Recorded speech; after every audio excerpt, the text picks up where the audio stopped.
Slurm. Slurm Lord differs from person to person.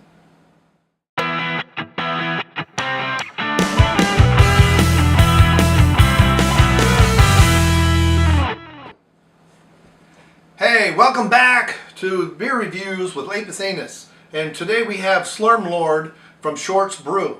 So I guess this is a kind of a call out to Slurm Cola or soda, or whatever that was on Futurama, which was kind of a spoof of Soylent Green, which is pretty good. So this is listed as a New England style IPA. One of the things that I really need to kind of educate myself on, and I'm going to do some of these in the next year on homebrews, is the difference in the various versions of the IPA in America. So we have the American, which is kind of citrusy, a little bit hints of sometimes pine and stuff. There's a Northwestern, there's a New England, I think there's a Southern. I'm going to make a Southern Ohio, Southwest Ohio version. So this is listed as a double New England style IPA.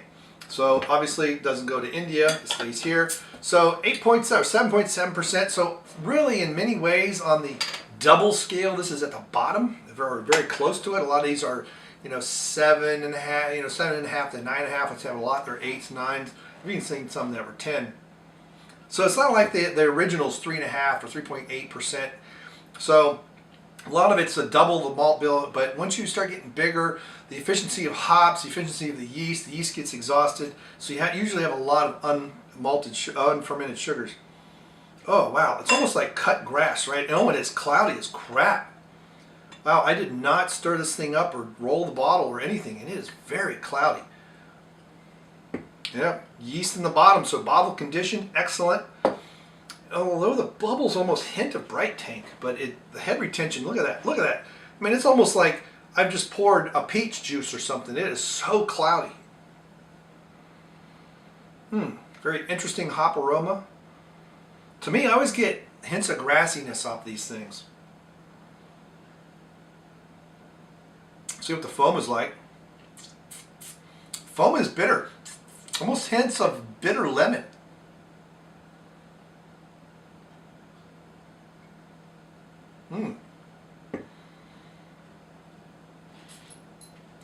With that cloudiness in the yeast, it's a very full mouthfeel, almost chewy. But it's not really hoppy. That's actually a pretty good beer. That's pretty approachable for a double IPA. Slight hints of alcohol. And there's not a lot of malt mid-mouth. It's hoppy. You got this hop bitterness. What's the bitterness? 17 IBUs. No wonder. That is incredible. That's only 17. Surely that's a misprint. Wow. Because it's very mild bitterness, but it's a very nice bitterness. It's a very inviting bitterness.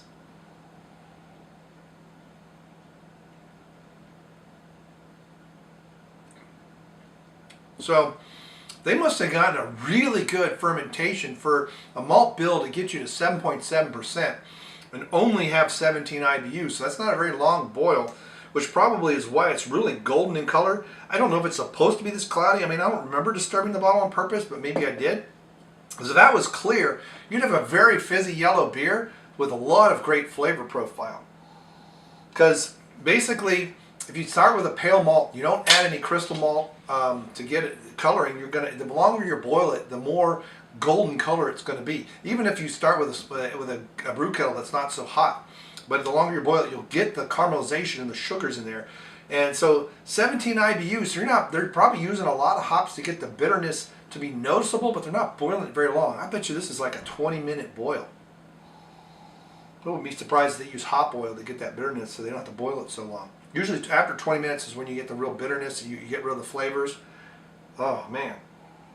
But that is a very mild IPA. That is a very, I don't really know this style very well. So I don't know if this is like a perfect example or it's crap. But overall for the beer, the approachability of this beer, this is a great introduction to IPAs. You get some hop bitterness, you get some hoppy profile on the nose without blowing your teeth out.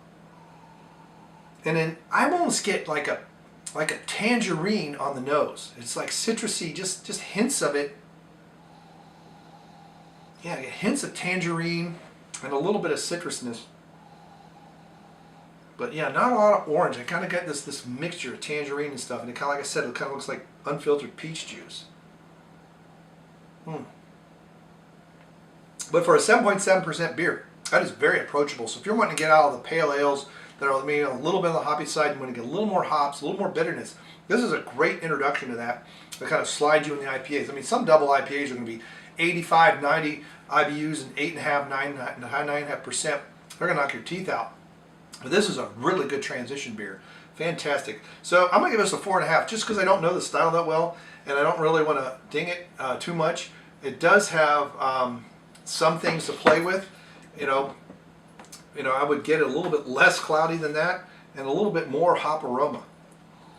So put those flavor hops in secondary a little bit longer. I mean, 7.5%, 7.7%, you can have the alcohol pull those flavor profiles out, and so you can get more aroma on the nose than it's got.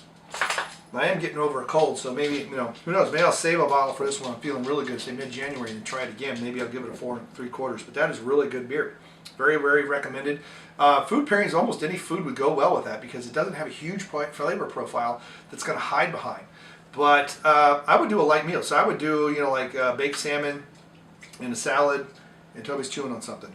And something like that, vinaigrette, things like that. Maybe a salad have lots of flavor in there, so maybe radishes and cabbage and maybe a little bit of kale, baby kale. Carrots, a little sweetness, bean sprouts. And then you got the baked salmon. That is very good. So there you go, 4.5 from me. Have you had this beer? Have you had anything else by Shorts? This is a really good variety pack that I picked up. We got several more of these to do. I have several beers that people have given me to review. I've done about half of them, about half the other half to go, and we will do that. And if you have a beer that you would like to see, let me know in the comments below. Thank you very much, and bye.